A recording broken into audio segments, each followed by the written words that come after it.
longer include whitewater slalom. It was held only once in 1972. The World Championships have become the ultimate goal for whitewater racers. And for many years, Europeans dominated the event. But this year at Augsburg, the American team is expected to do very well, including medals in several events. I'd say we're ready to go. Tucking up my shirt, and we're all set. In Augsburg, you only live twice. You get 2 runs and keep the best time. There are 30 gates on this course, which, depending on how they are marked, must be negotiated either forward, in reverse, or even upstream. And a missed or hit gate will cause penalty time to be added to your run. The course at Augsburg is about a half-mile long, and we have a beautiful day in Bavaria. Crowd estimated at 20,000. And the celebration continues with the Jean-Claude Keeley of the sport, Richard Fox of Great Britain, the 2-time defending world champion. And I think immediately you'll see a difference in his style. Many people consider him the best kayaker of all time, and we can see why as he glides past Avery Brundage Rock, which had given previous paddlers so much trouble. So many of the kayakers are chasing him. Lubos Hilgert of Czechoslovakia is one of them.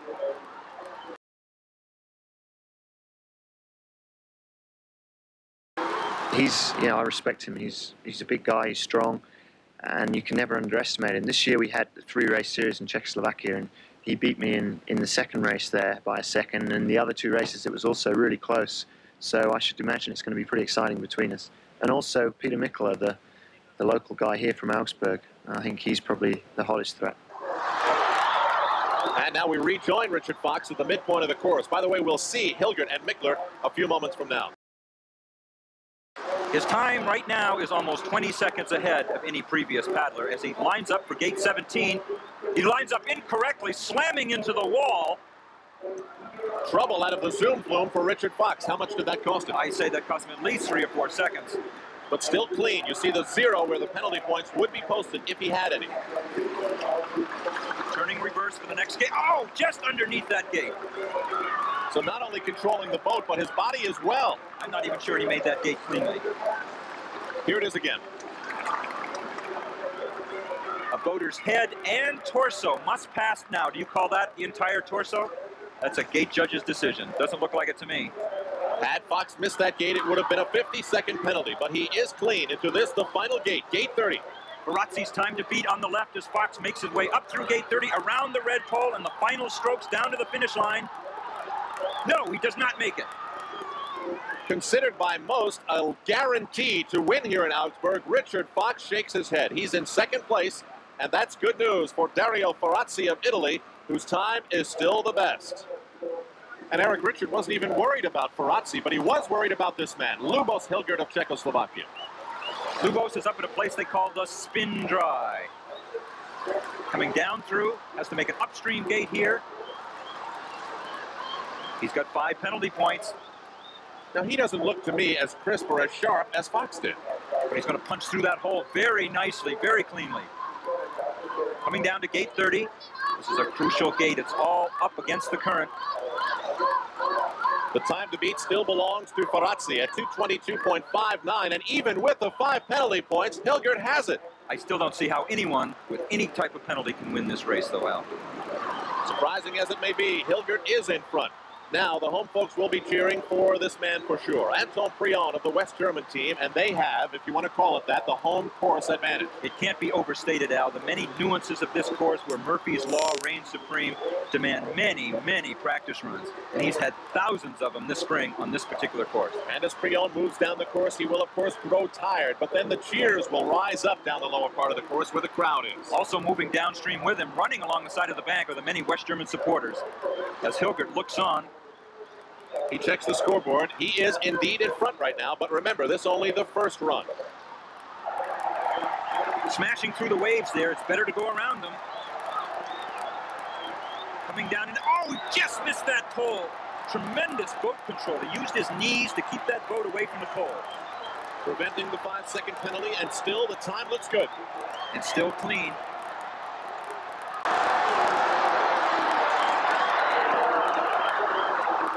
Time to beat right now is 2:21.07. Hilgert. Oh, he's stuck right in the hole again, Al. 2 or 3 seconds lost there. That could cost him the race. How many hopes will fall into the hole of gate 29? working his way upstream through gate 30. He just may do it.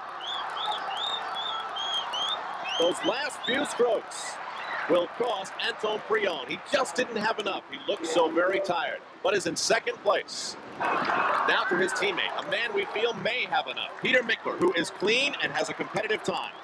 Al, Peter lives in Augsburg, is right here on the course daily, and has had more practice runs than any other competitor. As he makes his way up through gate 23, what he's trying to do at this point of the course is establish a balance between all-out speed and not hitting the pole. Eric, the thing that amazed me was that the kayakers memorized the course, even though the gates are marked. And while they may move the gates, knowing the course must really help someone like Michler. They know every single stroke they're going to make all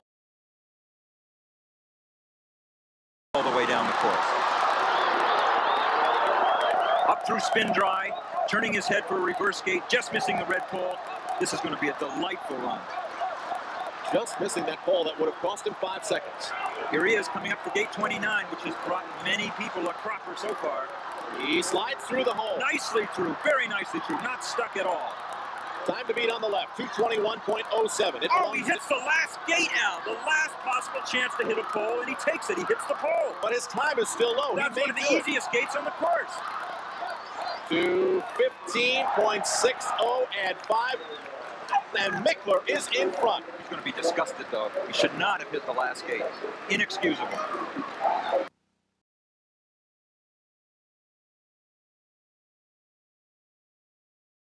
We've seen the first run in the one-man kayak. We're getting set for the second. The best time of the 2 runs will count in a field that's tightly bunched at the top. Now to Richard Fox, the 2-time defending world champion of Great Britain. We were so surprised when his time in the first run was only good enough for 5th place. He will need an absolutely perfect run to defend his gold medal. Al, they call him the man with laser eyes because of his intense concentration. And he'll have to muster all the concentration he has to win this race. Now, there are so many athletes who are great in practice but never do it on game day. Richard Fox feels he's the other way. I'd say that I tend to perform better on the race day than a lot of other paddlers. I mean, there's some good guys around, and I'm sure some of them could do a lot better than they do in the race, but not everybody performs to the full of their capabilities. Here he goes into gate 17, where he had a lot of trouble the first run. He slammed into the wall. Oh, a very nice job lifting his boat up on edge. Masterful. It looks as though he's adjusting his approach, at least on some of the critical gates, a little bit more. It seems as if he's paddling hard between the gates, and once he gets to the gates, he's being very careful. And he's walking that fine line, remember, of being careful and also pushing it to recapture his own gold medal. But remember, if he hits one pole or misses a gate, there'll be time penalties, 5 or even 50 seconds, and one of those penalties would ruin his chances. Fox is coming down to gate 24, and after almost 3 minutes on the course of paddling full speed, fatigue suddenly becomes a factor. But is it a factor for him? He's always in such great shape. Oh, it doesn't appear to be. Just missed that green pole, and that was simply a strength move. Very impressive for this part of the course. Richard Fox within inches of a 5-second penalty that could ruin his chances. And on he goes, and that time is lower than any we've seen. He has to stay clean, Al. He cannot touch the poles. And remember, Michler hit gate 30. Richard Fox had trouble here at gate 29 on his first run. Beautiful move. Beautiful. Very cleanly through it. He must have saved 2 seconds there alone. The time to beat of Michler, 2:20.6. Now, Fox is not in position to beat that time. He's in a position to obliterate that time. 2:08, 2:09, 2:10. Almost 10 seconds, Al, ahead of the German. That really shuts up the German crowd. Richard Fox flexing his whitewater muscles again. 2:10.56. He is the leader, and by a lot. In the meantime, Lubos Hilgert, one of his strong challengers, is in big trouble out on the course and is out of it. But Al, the leader after the first run, the local favorite, Peter Michler, is still to come. Britain leading by more than 10 seconds. We're watching Anton Prion of West Germany. The crowd will be roaring, exhorting him to negotiate the 30 gates perfectly, and he'll have to do even better than perfect. Prion was third after the first run, and here he looks magnificent on the upper part of the course. In the meantime, Richard Fox is down, having already climbed out of his kayak, and he's off to see what will become of the West Germans, who are still negotiating the course, and are the only two really who can beat his time. Ooh, a wave, right smack in the face. He looks a little bit tired, Al. Up, touches a pole, touches a pole. And that certainly looked like a tired move indeed. He was gasping for a breath. I think he got a mouthful of whitewater in the process. So Freon's hopes are dashed, and now we go back to the start, and this is Peter Mickler. Remember, he was the leader after the first run. Al, that's the fastest move to date on gate 1. Faster than Fox, faster than Freon. Well, Eric, we thought his first run was excellent, but he'll have to better it by more than 10 seconds if he hopes to take over the top spot from Richard Fox. He has to run without penalties. To beat Richard Fox, you've got to run penalty-free.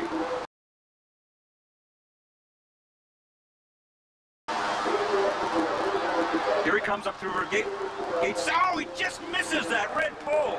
That's unbelievable move. Exquisite control. Let's watch it again. Reverse, he gets his body through. His black paddle is just about to come over and hit it, and then he slides it back in toward his body and around the pole, all in a split second. Under this kind of tension, that's magnificent.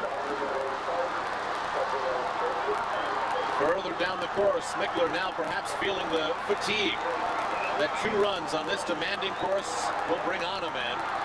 We're still waiting for the official tally on whether he's clean or not to be posted on the scoreboard here. He's not watching this gate, Al. Oh, that looks like at least a 10, maybe a 50, either one. Oh, but he's already had a major penalty of 50 upper part of the course and another 5 plus that 10. It's over. Peter Mickler will not beat Richard Fox, not today in Augsburg. Richard Fox will win an unprecedented 3rd straight K1 Slalom Championship.